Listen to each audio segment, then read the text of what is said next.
I'm joined here today by the one, the only. Of course, I'm talking about Jairzinho Rozenstruik, set to take on Cyril Gane coming up real soon. What's going on, sir? How are you?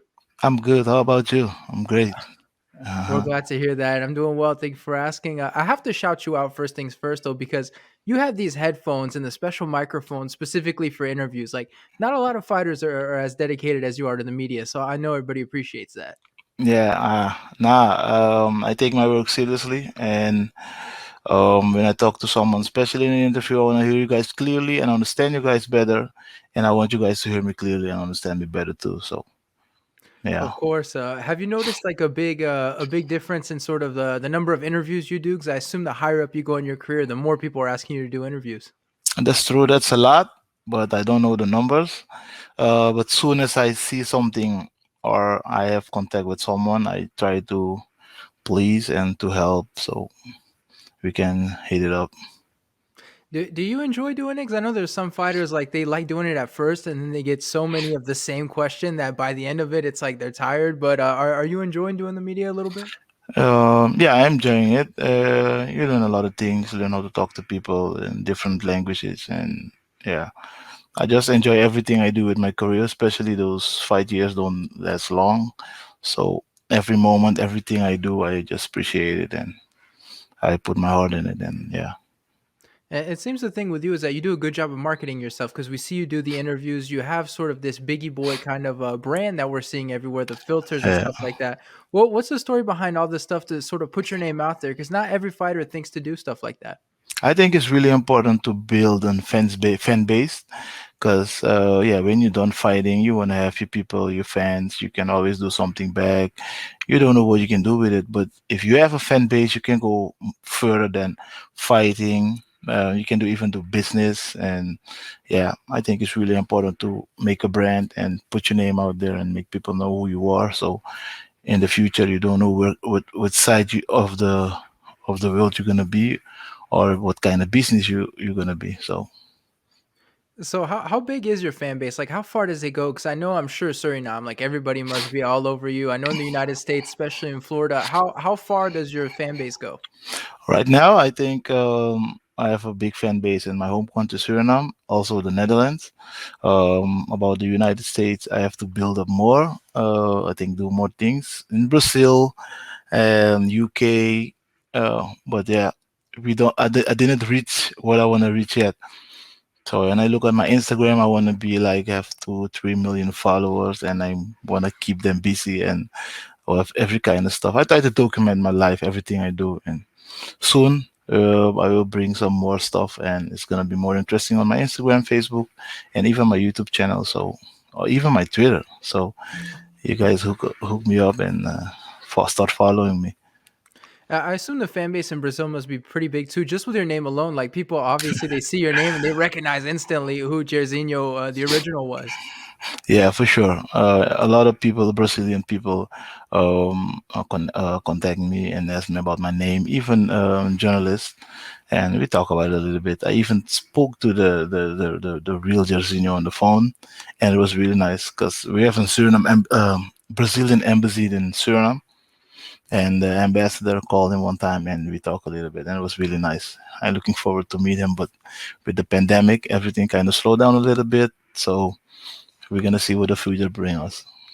Is it weird a little bit talking to someone like that you know you were named after him? Like for example, Cristiano Ronaldo was named after Ronald Reagan and stuff like that. You know, it's always a little bit odd to be named after someone famous like that. It is, but it feels great, and I'm happy to know who it is. And yeah, hear his voice. I really want to meet him, shake his hands. It's an honor. Yeah, So when you guys speak, what language are you speaking in?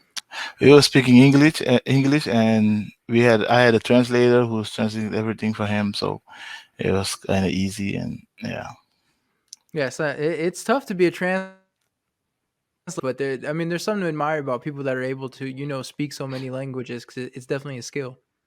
it is. It is. I speak different languages too. I even speak Portuguese, not so much Portuguese, Spanish, Dutch, English, Papiamento. I can name all of them. So it's nice to know different languages. What was the hardest language to learn? Because I know there's some that some people think are super hard, others think it's easy. What was the hardest one for you? For me, it's Papiamento because Papiamento is bad Spanish, and you can mix it with Dutch or English. So that was the hardest. For sure. Let's talk about this fight a little bit because you're taking on Cyril Gane. Obviously, it's a fight everybody's excited about, right? Because it's the two guys that are coming up in the division. What was your reaction when your manager, or whoever it was, came to you and said Cyril was going to be the next opponent for you?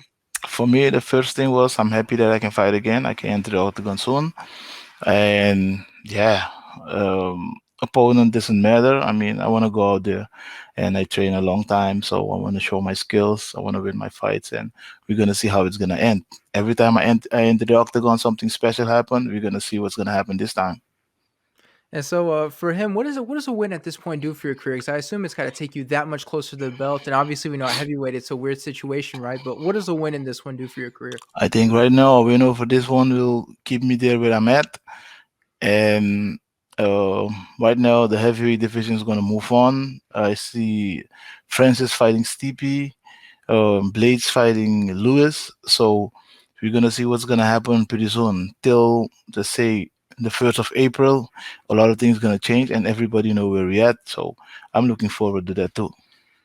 And so, how do you like the matchup in this one? I assume when you see someone like Gan, who we know likes is more of a kickboxer, for someone like you, that must be exciting knowing that it's going to be taking place on the feet. Nah, I think it's kind of exciting, and yeah, I think he's a different kind of Muay Thai fighter because his style is a little bit different. So we're gonna see where we can fit and what should happen, because every fight is different and every fight is a championship. So I give everything into my career, especially my training, because I want to win my fights. So And so, you guys both fought Junior Dos Santos last time out. Does it help that you have an opponent in common that you fought so closely? Like, is that something that's going to help you in your training camp at all? I don't think so. Every fight is different, as I said before, and every opponents are different. So yeah, it's totally different. I don't know what you want to come with. I hope he come with the best version of himself, because there's that can make the fight really exciting. And yeah, Well, what does your preparation look like in a fight like this? Are you someone that watches a lot of tape? Do you just listen to your coaches a lot? What does your preparation look like? I listen to my coaches. I don't watch fights too much, and I believe in what I do. Yeah, I mean, I train 3 times a day, and yeah, 5 times a week. So sometimes 6 times, like now 6 times, because the time is close. And yeah, I want to make sure I'm gonna be ready on the day that we have to fight. And so obviously it's going to be your third fight since COVID started. I know everything's a little bit complicated with training camp and stuff. How different is your training camp now compared to when everything shut down the first time around? The first time it was a little bit hard, but now we kind of settle up. We know what we're dealing with, and yeah, we have our style to go through everything. From the gym, you have to test every Monday, and that's what we do. You test, you bring your test, and you'll be available to train. And yeah, we kind of settle things up. It was hard, but now it's a little bit easier, and yeah, we know what we're dealing with. And so your last fight against Junior Dos Santos, I mean, how do you look back at your performance in that fight? I assume you must be pretty happy with that one. Yeah, I was happy I won, because especially I lose before that. And yeah, I mean, we work hard for it, and we went in there and do what is told me to do, what I told. So yeah, that's the performance you're looking for. And yeah, I'm kind of waiting since then to fight again. And yeah, can't wait for this one. So what was the reaction from the fans when you beat Junior Dos Santos? Because we know sometimes the fans, as soon as you lose, everybody sort of ignores you. You win again, everyone's excited. What was the reaction from everyone when you beat Junior Dos Santos? I think the most reaction I saw is like, I know you still have it. Don't worry about anything. You will get it. Take your time, and yeah, those things means a lot, and it helps to go further in my career. So that lets you know at the same time that you have a good fan base, right? Like win or lose, people are going to be behind you no matter what. Yeah, I mean, we do this for the fans. No, at first we do it. I do it for myself, and at second I do it for the fans, my family, and we wanna. I wanna enjoy everything I do, and I wanna shock the world every time I enter the octagon. So if people are mad sometimes or saying bad things, I take all those things seriously, and I go even harder when I enter the octagon. So, yeah. I appreciate everything people are saying. Sometimes it can be bad, but sometimes they have some meaning after it. So yeah, And so you have this remarkable thing in your career where when we take a look at your record, all your fights end pretty much by knockout. I think you've only had one fight that went to a decision. How exactly does that happen? Is that your fight style? Is it because you have so much power? I mean, so many fighters they want to have that kind of record, but you actually go out there and make it happen. I mean, I have a big fighting experience. Now I'm close or I passed 100 fights already.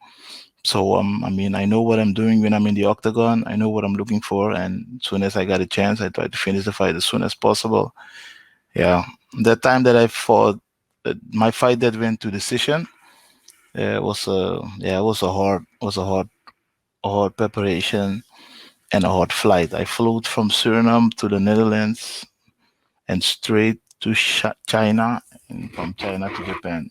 So I flew for 42 hours and then landed there with a time difference of 12 hours and fought the weekend. So that was the reason, I guess. I was tired, but still I win, and that was really important. Exactly. It's a good thing, right? If you have everything against you and you still win, and the biggest thing is you didn't get the knockout. Like that tells you where you're at in your career. 100%. I have the same idea. So this fight against Cyril Gane, I mean, have you noticed a lot of hype behind it? 'Cause I feel like people were super excited when this fight got announced. Like you must get a bunch of messages with people excited for this one. I see those messages, but I'm not focused too much on social media right now.